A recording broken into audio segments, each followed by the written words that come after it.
na wag ninyong do not fuck up with this pera, because it's really a blood money now needed to keep the nation alive. So wala akong I would listen to Secretary Duque.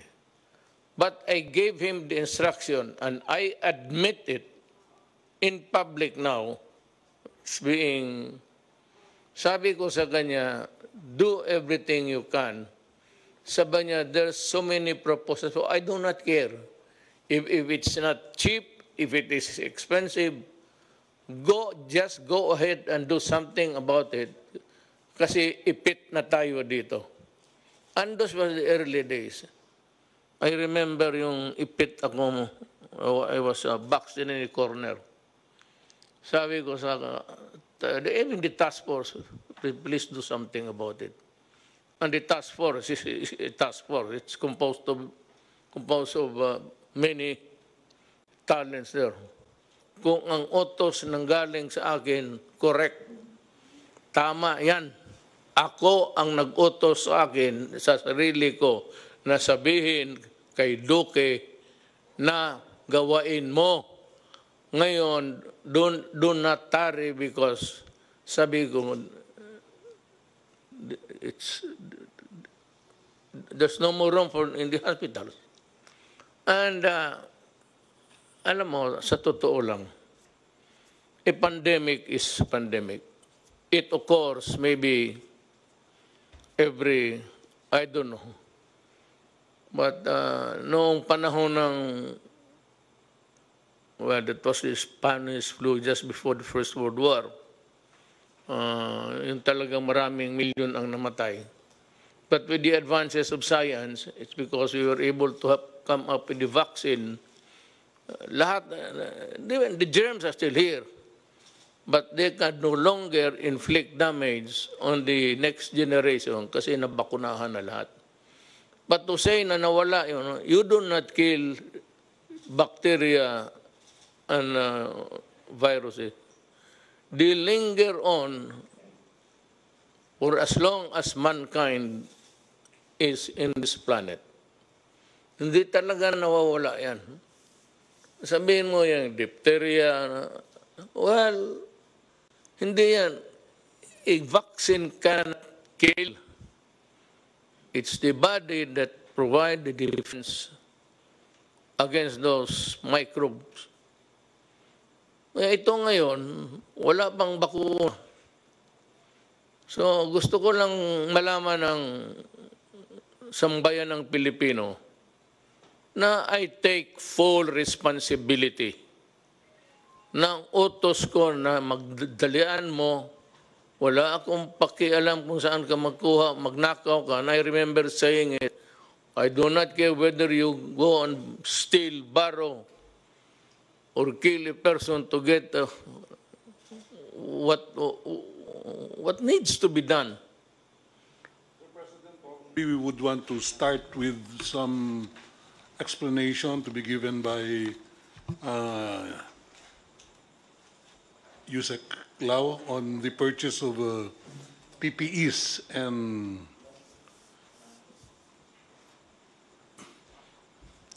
some medical equipment. We have a mannequin there. That is the complete set of the personal protective equipment for a medical personnel to wear. Wala. Who's inside there? A woman? No, mannequin po.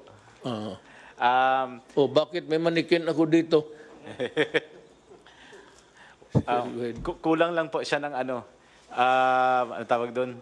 It lacks the face shield. It's 9-piece item. So we start with the most expensive part is the coverall. Yung parang may takip sa ulo. Okay. This is the coverall.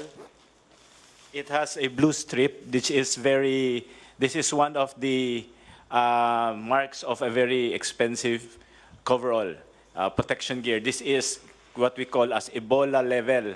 Ang Ebola level, it can actually stop even air transmissible viruses. Ano siya? It's lightweight and it's non-woven, may heat seal, even the soon portion is covered to make sure that pag nagkaroon tayo ng spill, air or liquid, hindi papasok sa balat or sa clothing ng mga doctors. So when you go international, lahat sila itong sinusuot. There's only one country who's not wearing this, it's Korea. Korea has the same item but no heat seal.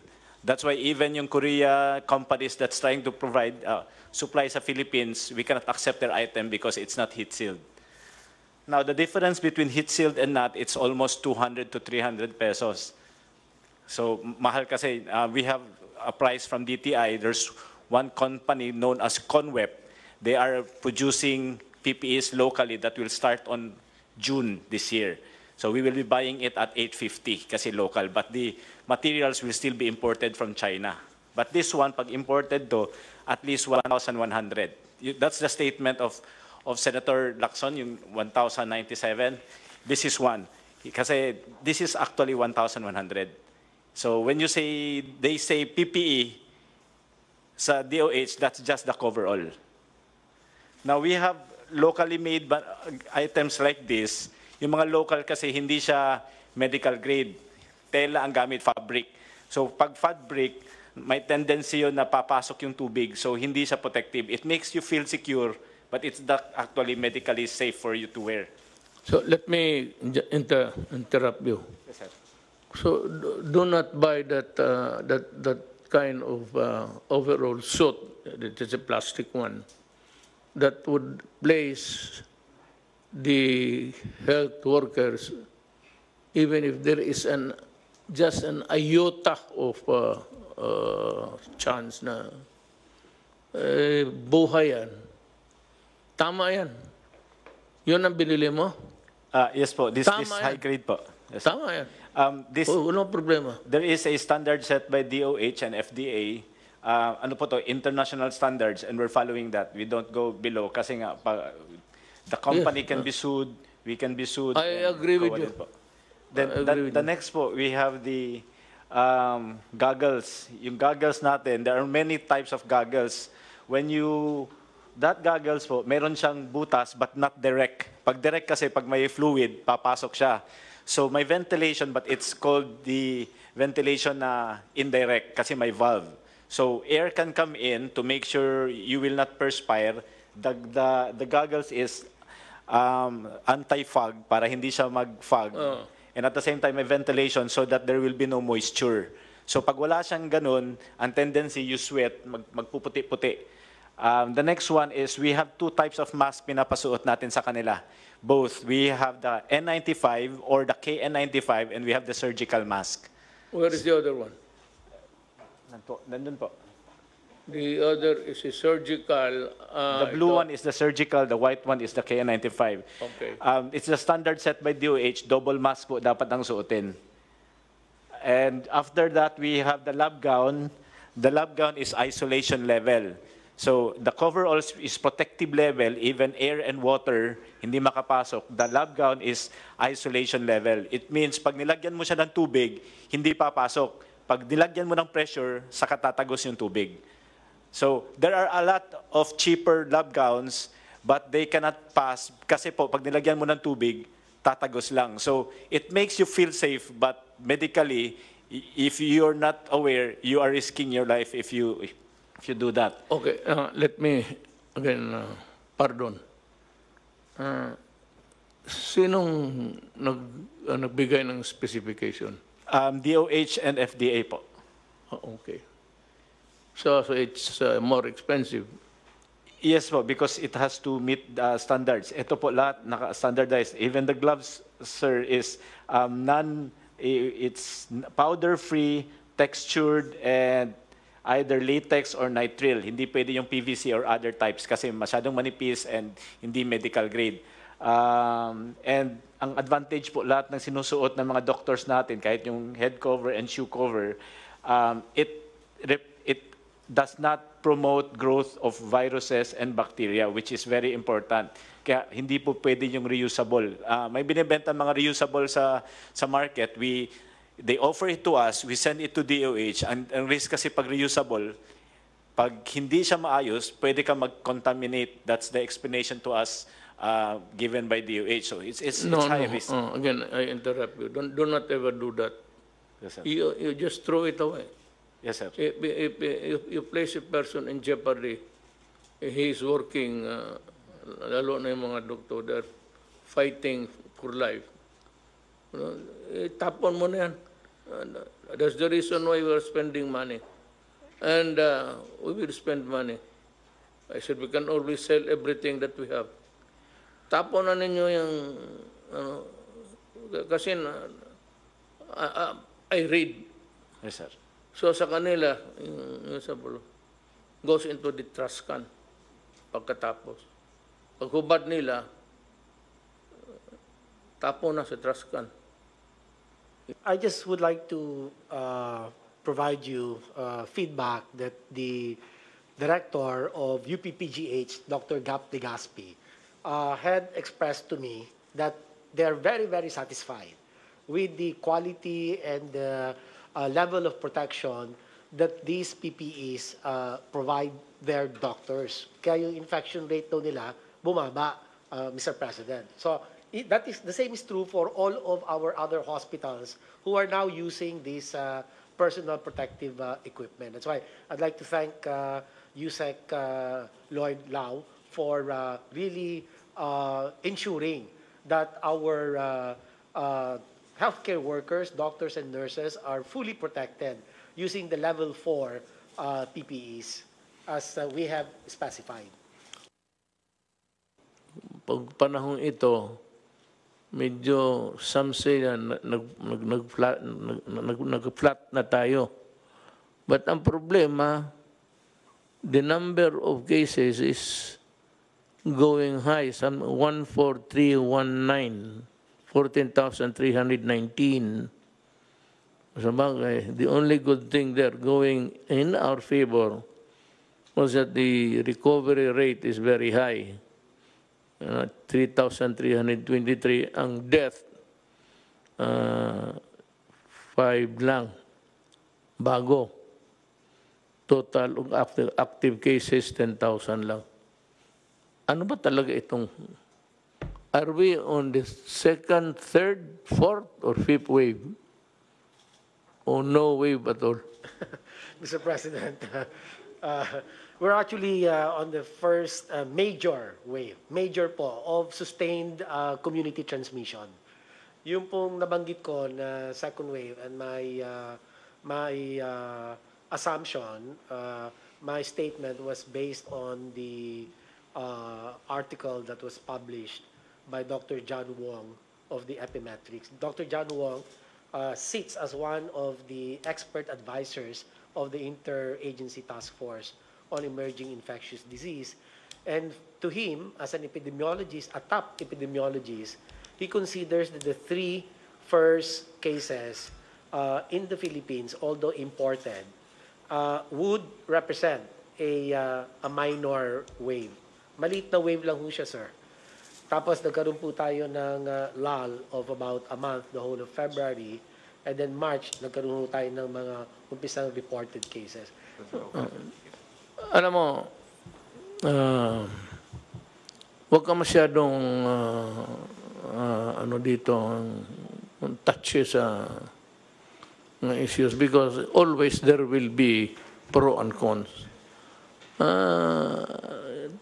Pakinggan na lang natin because this is a democracy. Kaya lang, but democracy, there is the favor of attacks. Issues plus attacking the guy personally. So, alam ko ikaw, you're hard-pressed. And I know your situation. You just tell us if that is the one that's in your the gray matter between your ears. Eh, di sabihin mo, ayaw ninyo maniwala, bahala kayo, basta ito yung akin. So that, maybe should adopt that kind of attitude. So be it. If I committed the wrong, As long as there is no malice there, kaya ito na expensive. Hearing out now ni Attorney Lau, tama siya.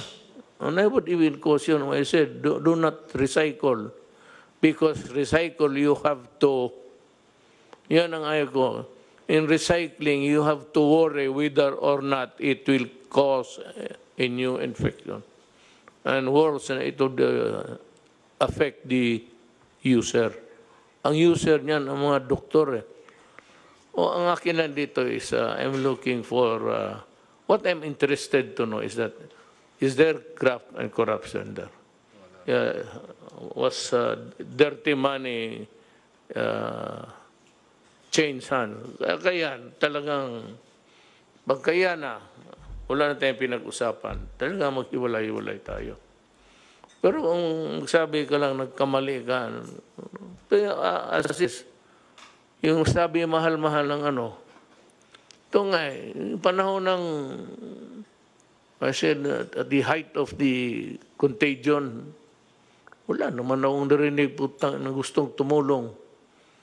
Ngayon sa tayo, sabi, umaabot sa akin, meron dito, meron doon. So, sabi ko, papunta, si Bong, papuntahin mo sila dito at dalhin nila yung produkto. Kaya para tawagin natin ang,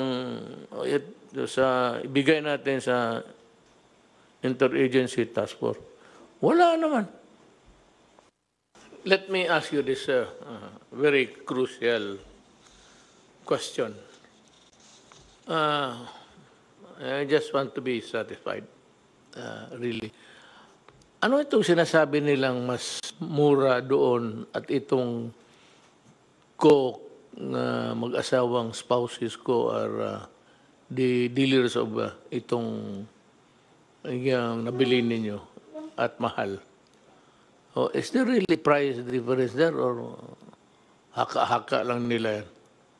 I do not know these two personalities. Ito pong ko. Somebody might know about this couple. Perhaps, I don't know if Yusek Lloyd. Ito yung nagpabili. Ahente. Yes, Mr. President, they have offered to sell. They are owners of, I think, Omnibus. The company is known as Omnibus. They are A manufacturing company. no, they are the exclusive distributor of Sunsure in the trading. Philippines. The first document that we have was a letter from them sent to the Secretary of DBM, Medal Avisado, that was sent to PSDBM. Their offer of the mechanical automated extraction machine is at 4 million pesos. We also have an email from them offering the said item at 4,350,000, which Senator Lacson is claiming that if you buy it, it's only at 1,750,000. As per record, Omnibus Biomedical Systems Incorporated offered it at 4,325,000, and Guidance Management Corporation sold it at 5,274,423. Filanaserve Incorporated at 7,740,000. These are all domestic corporations selling Sunsure equipment in the Philippines. However, during the bid, they did not win because a foreign corporation from Hong Kong-based, which is also an exclusive distributor of Sunsure in Hong Kong, sold it to us, yung mga kits. So, natalo po sila sa bidding, kaya hindi sila nanalo. But they are complaining, why are we not rejecting their exclusive distributorship? I think it was correct that it reached Sunsure Corporation because we were discussing with Ambassador Wang through the Chief of Protocol, Robert Borge, complaining about these issues. The officers from Sunsure actually went to the Philippines. I met them last Friday and also yesterday. We met them over lunch at DBM, and we personally requested that if they said they sell directly to the Philippines and they're willing to forego of Omnibus, because they were actually stating that since they have relationship with Omnibus, can they use it as distributor and they are willing to reduce the price. I think Omnibus is willing to reduce the price. But I made a statement, categorical express statement, that we are no longer willing to discuss with Sancho if they go through Omnibus, because they were given a chance before when the government really needed it, and they gave us a very high price and threw the ball to us that you can only deal with us because we're the exclusive distributor in the Philippines. So if we allow them to distribute now at a lower price, we're giving them a reward for what they have done before. Now that we can go direct to Sansure, we suggest that we bypass them because we can get it cheaper. Second, they should pay for what they have done before. Kasi nagipit tayo, hindi tayo makalipad. Kasi meron tayong mga restrictions and all. They're the only ones who are connected to Sansure, and they're selling it at least not less than double the price. And you cannot get it unless you pass through them. I think the same problem with the private sector. Okay. Anybody else? Anybody would like to? Yes, Secretary Roque. Yes, sir. Ang punto ko lang po, meron tayong existing law against profiteering, defined as taking advantage of a national emergency, and there's also provision in the Bayanihan Act. And I think from what we heard from at least Project ARC, this is very serious kasi nga the only source that we can get these PCR machineries and kit is from Sansure now, and there was really almost an attempt to blackmail us into buying something very expensive. No? And that's why I thought baka meron talagang basis para imbestigahan po itong kokopol ng NBI, no, for profiteering and hoarding under the special law on anti-profiteering and under the Bayanihan Act. Thank you po. O sige, we will act accordingly in the course of maybe we'll be able to give a statement to the public latest about 3 days. Nakatambak yung papel ko sa opisina so that everything will be presented to the public in black and white with the corresponding explanations. And NBI should study the matter very, very carefully. Kasi alam mo, itong mga putang inang negosyanteng to, whether it's really an issue of humanity and the greed, yung hoarding na ano, you cannot, it's part of the business practices which you may call not even obnoxious. It's repulsive to the human mind when you start to think about it.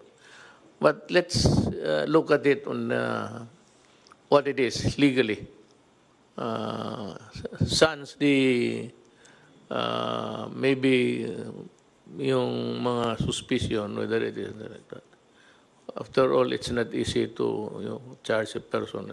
I still believe in the, if the NBI has the probable cause, then go ahead. But I still believe in the, what accruing to government people working, the presumption of regularity in the performance of their duties. Dito na naman tayo sa It's a more serious problem coming up is the issue of the OFWs coming in. Sa pagka ngayon, meron tayong 24,000 stranded in Manila.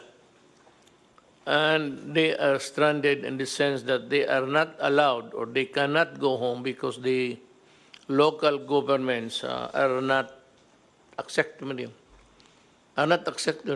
So, merong nga pronouncement na ang policy na they will not accept returning OFWs. Ang masama nito, kasi pag ganun ang behavior natin, Secretary Bello says that there are about 302 coming in a short while, and 62,000, 302 and 62,000 are expected to arrive as soon as our airports are open. No, in the, not really confusion, in the desire to protect their respective turf territories.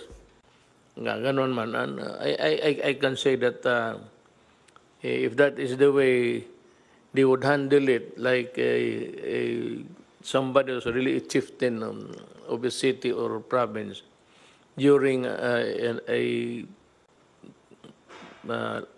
pandemic time, okay yan. Pero alam mo, hindi naman lahat talaga nagkasakit. And it is very cruel actually to deny them to go home. Nandito yan sila sa hotel because they are not, or they cannot go home. First, because of lack of money and resources. So I have instructed, was it last night, through Secretary Roque, that I am ordering the use of all government assets, whether it's really the air or the sea or the transportation owned by government, that they should be utilized in accepting and probably delivering them to their, if possible, delivering them to their homes, to their families. Na itong coming na 302 is it's a big worry. Now, yung 62 na dadating shortly, pag hindi ninyo tinanggap yan, makagulo tayo ang Pilipinas. Now, let me be very clear. Let me talk about legality para wala tayong sakit ng loob.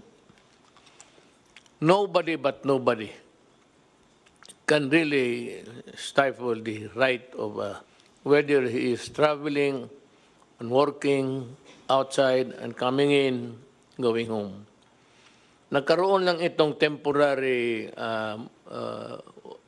an aberration in the movement of people because of the COVID.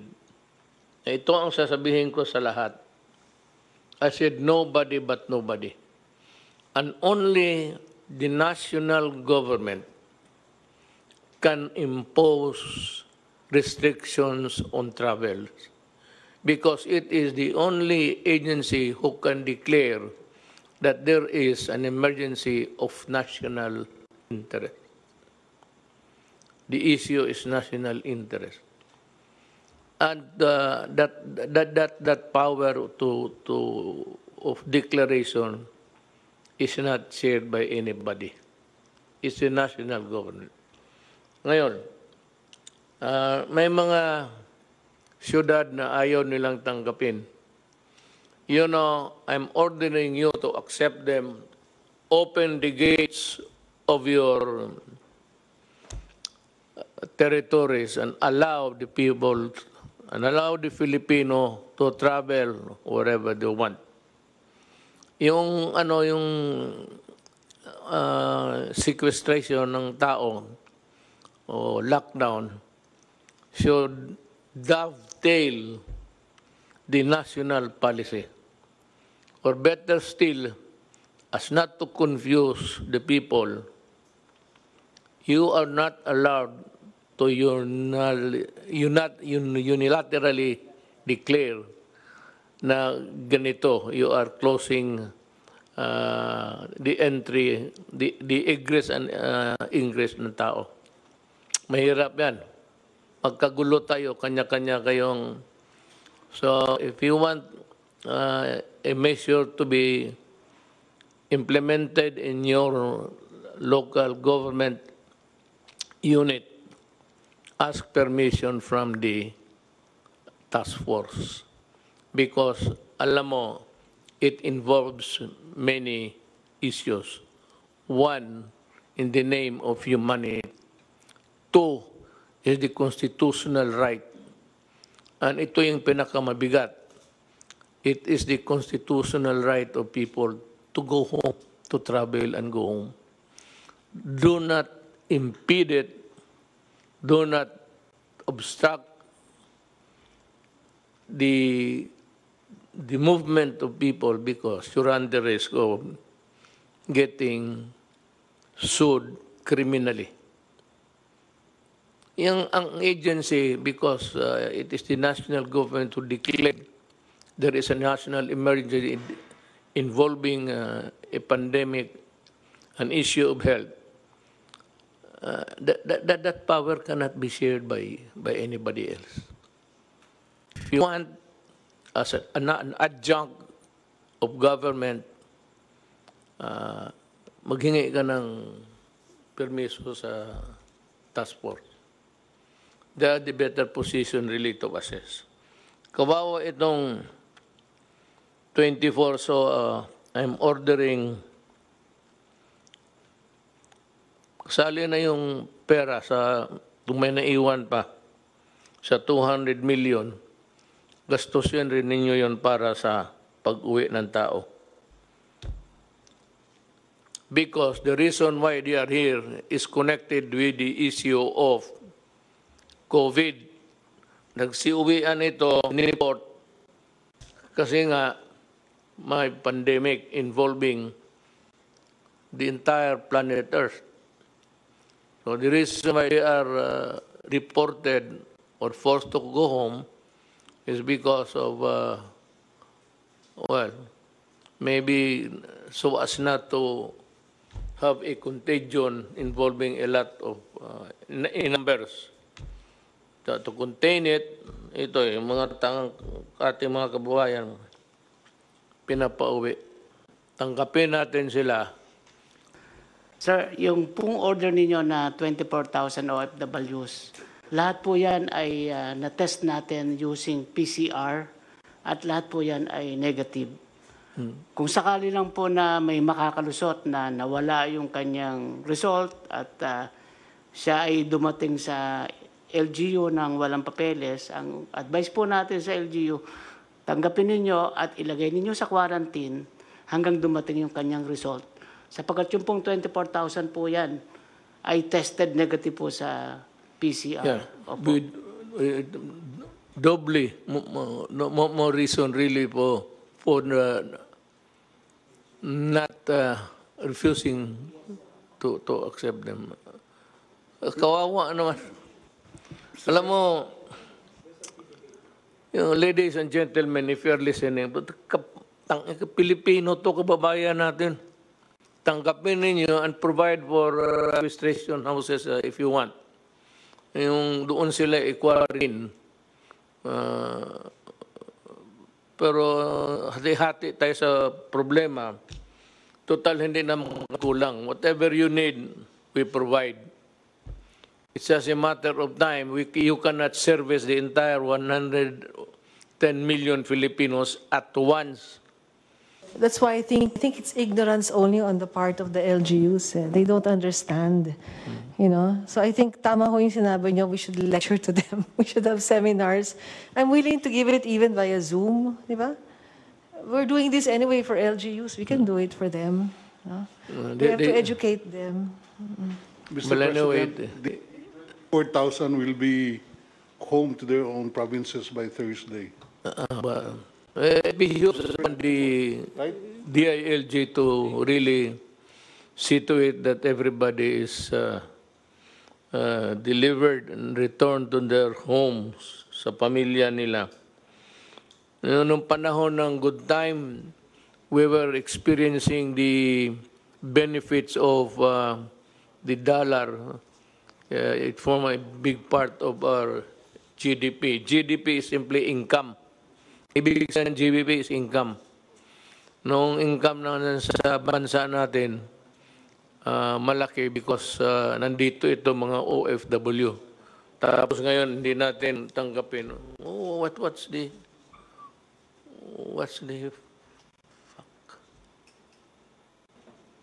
that's final.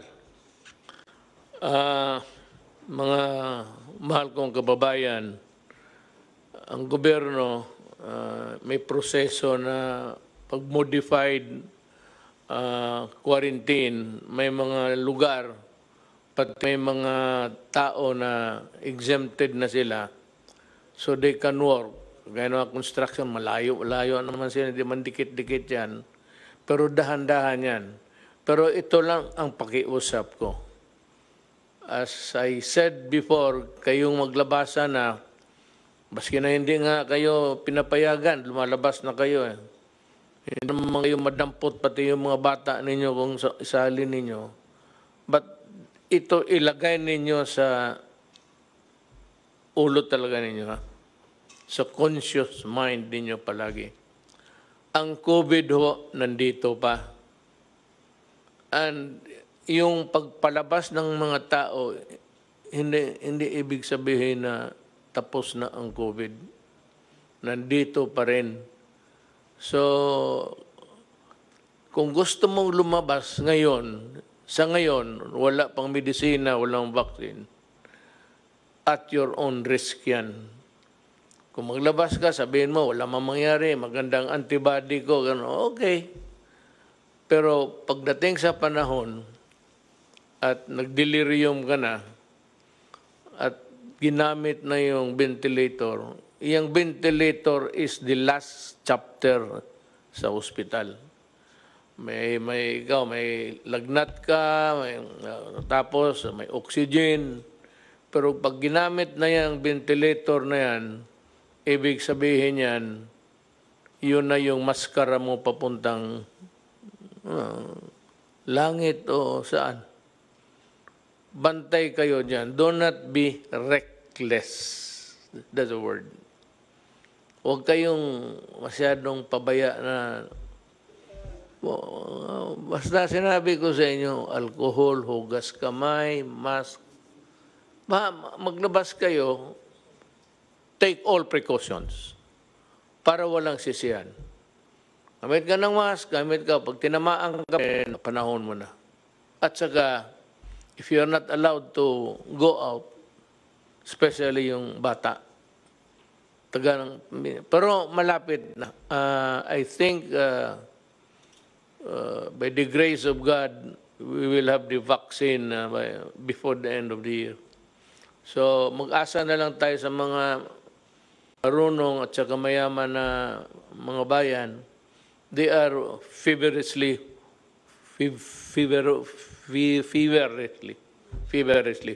working on it.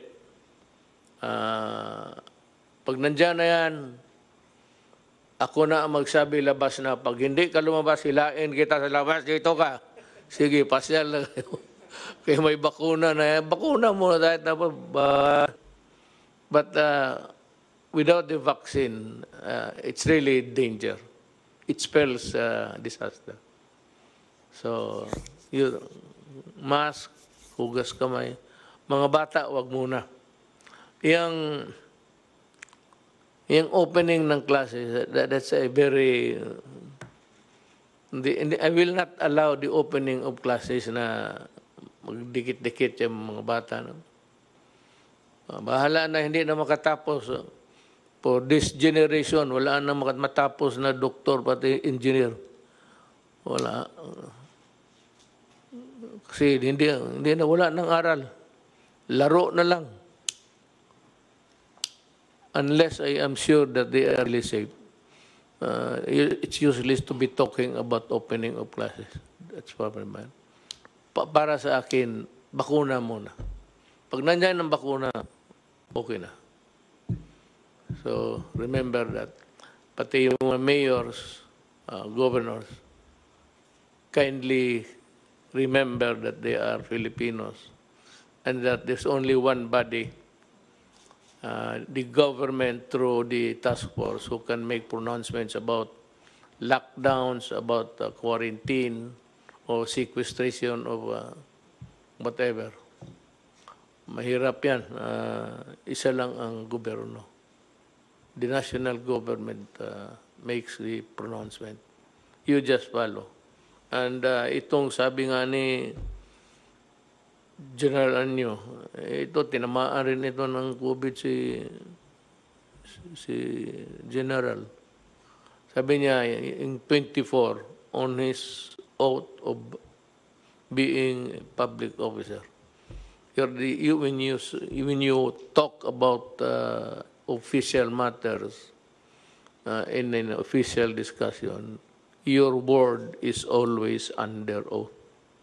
So, sabi ni John Anyo, safe yan. Pag magkamali, may reinfection, then we will act accordingly. But anyway, he's the one who would i-husband niya yung the whole setup. Maraming salamat sa inyong lahat.